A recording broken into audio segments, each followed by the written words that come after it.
अब ये कितना सुंदर शरीर हमें नजर आता है अपना। अपने शरीर की रक्षा के लिए, इसमें कोई बीमारी हो जाए या सर्दी से बचाने के लिए कितनी व्यवस्था करते हैं, और इसको बनाए रखने के लिए, जीवित रखने के लिए, इसी के लिए हम सारा दिन लगे रहे पेट भरने की खातिर। और ये क्या है?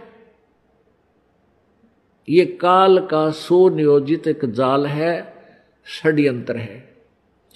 उसके द्वारा दिया गया हमारे को मिट्टी का खिलौना है।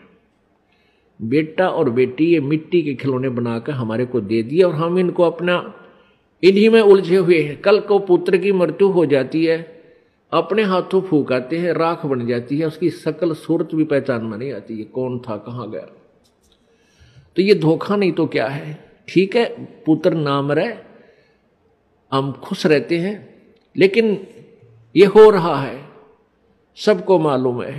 पुत्री मर जाती है, पत्नी मर जाती है, पति मर जाता है, माता पिता की मृत्यु होती है, कहाँ गए? वो राख बन जाती है। तो ये कैसा हमारे साथ धोखा किया इसने?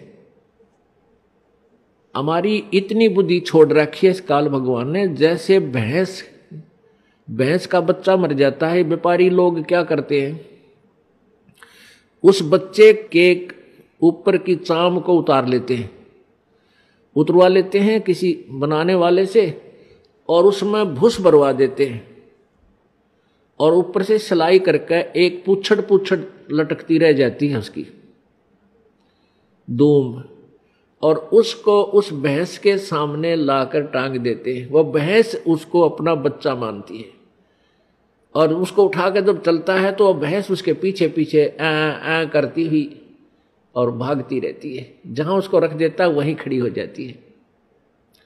अब उसको ये नहीं पता इसमें क्या है, ये तेरा बच्चा नहीं है।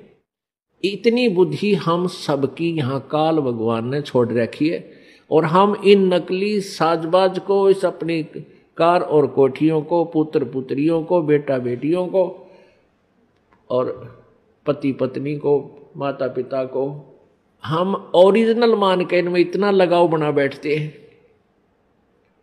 पुण्यात्माओं, कहने का भाव ये है कि पहले हमने इस काल के इस षड्यंत्र को समझना होगा।